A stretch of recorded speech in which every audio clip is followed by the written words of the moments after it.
As usual, sumaklolo na yung mga DDS senator judges, sumaklolo na laging nakakampi siyempre sa defense. Hindi pa rin umubra. Ni-knockdown lang po niya ni Mima Alicia. Pumunta pala doon si Senator Risa Ontiveros, Yussi Claire. Yan o. The subpoenas requested by the prosecution satisfy both requirement of relevance and definiteness, sabi po ni Chis Escudero. The records are not being sought to prove new impeachable offenses. Very good news. Subpoena para sa bank records at saka sa BIR granted. What can be expected? Well, next week, we're still presenting the last witness. Again, tomorrow. Nagbabagang mga balita at pagtalakay sa mga isyu na lipunan. Bulsa! Opinyon, banat at paglalantad sa katotohanan. Bulsa! What you see is what you get. You decide. Exciting na ngayon mga kababayan kasi si Melvin Matibag magsasama malamang lalo mataranta si Alan Peter Cayetano, yung magkapatid. Kahapon pa naman mga kababayan, knockdown yung defense. As usual, sumaklolo na yung mga DDS senator judges, sumaklolo na laging nakakampi siyempre sa defense. Hindi pa rin umubra. Ni-knockdown lang po niya. Siljuk, no? Yung abogado at Bayan Party List representative na laging nilalait ng mga DDS, ayun, nagmukhang low level, low rank na mga abogado yung magkapatid na Cayetano. Magka-level lang ni Marcoleta. Hindi po mobra. And gusto ko din na magpaabot ng another condolences to the family ni Mima Alicia. Pumunta pala doon si Senator Risa Ontiveros, Yussi Claire. Yan o. Si Risa. Tapos si Yussi Claire pumunta din, mga kababayan doon. Tapos si Trillanes. Yan o. Yan yung mga kasama naming mga vloggers. Yan o. Ang sabi,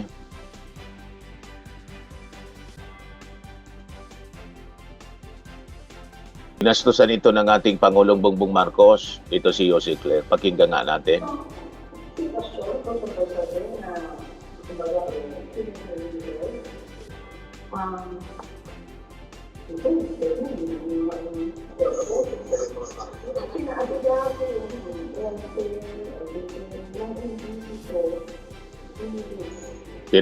Pinasikaso daw everything.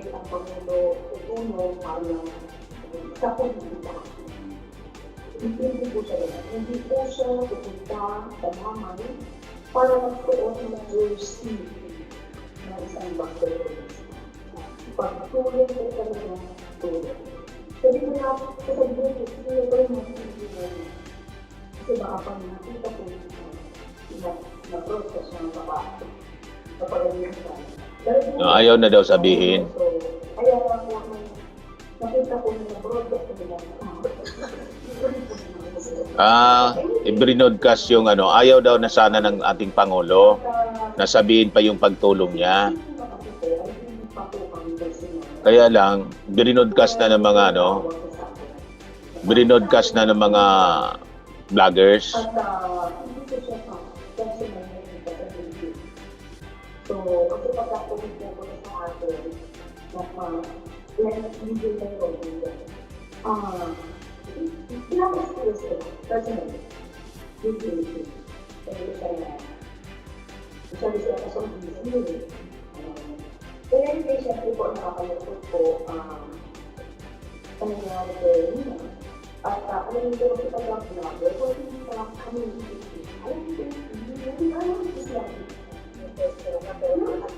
Hindi pa pala sila nag-meet. Kami din ni Yussi Claire, di pa kami nagkikita personal. Maganda ko i-content. Okay naman yung content, di ba? Walang problema. Mas lalo ko. Pero hindi sa ako ito kung hindi sila ito. Tapos puso ko. kilala namin.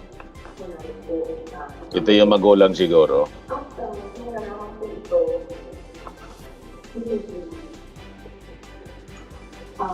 sabi niyo po, hindi po yan ito. Sabi niyo po, ma'am, naalis ito. Sabi niyo po, ito, nasalimit ko po. Isa sa akin po, ang ganito po. So, yun po, hindi ko lang yung sa akin, yun nasa nila, sa pamilya po sa akin. Yun po, maraming salamat po sa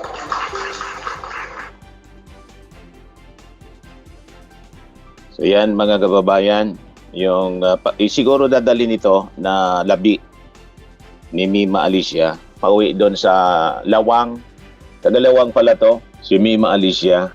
Yun, ang kinalulungkot natin kung bakit ang daming natutuwa. Sabi ko nga, kahit kayo galit po, mga DDS halimbawa, ibalik natin po yung dating pag-uugali po na pag may patay po. Kaya sabi ko nga, kung halimbawa may mangyari sa inyo, kami hindi po magsiselebrate.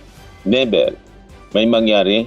Never. Kasi against po siya sa Filipino values. Pag ganyan po, para na tayo mga barbaro. Nanood ko yung mga developments ng investigation. Ang sabi, dalawang anggulo. Inimbestiga na yung dating kinakasama niya. I think yung bumugbog yun sa kanya, yung dating boyfriend niya, binater niya yon.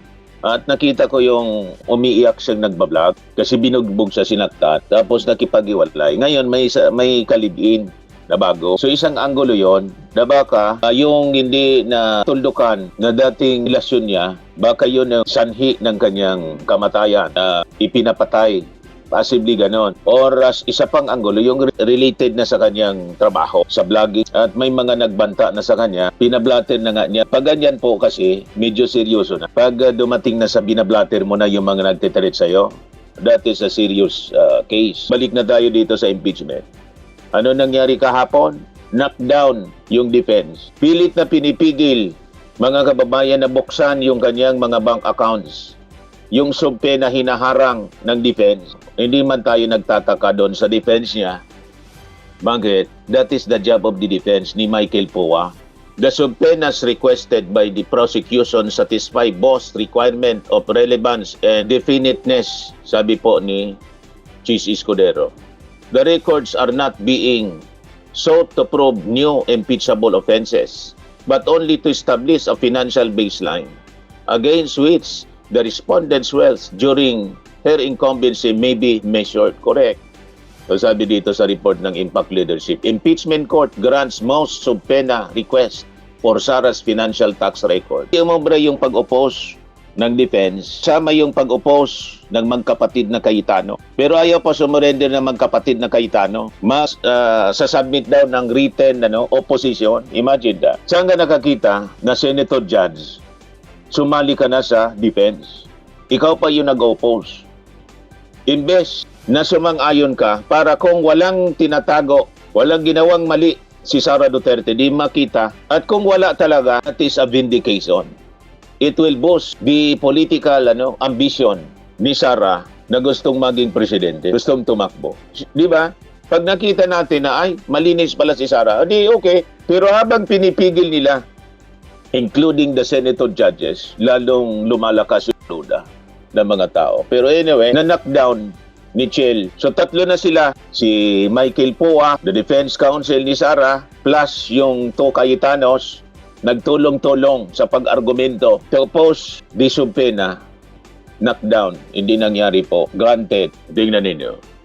Illustration. Si Chil Jokno, si Pia Cayetano, si Alan Peter Cayetano, tapos si Michael Poa yung nasa likod. Sumali na. Yung dalawa, nagprintira pa. Yung magkapatid nasa printira, nakikipagsuntukan kay Chil Jokno, knockdown sila. Ngayon, i-share ko sa inyo itong Impact Leadership. Very good news. For subpoena para sa bank records at saka sa BIR granted.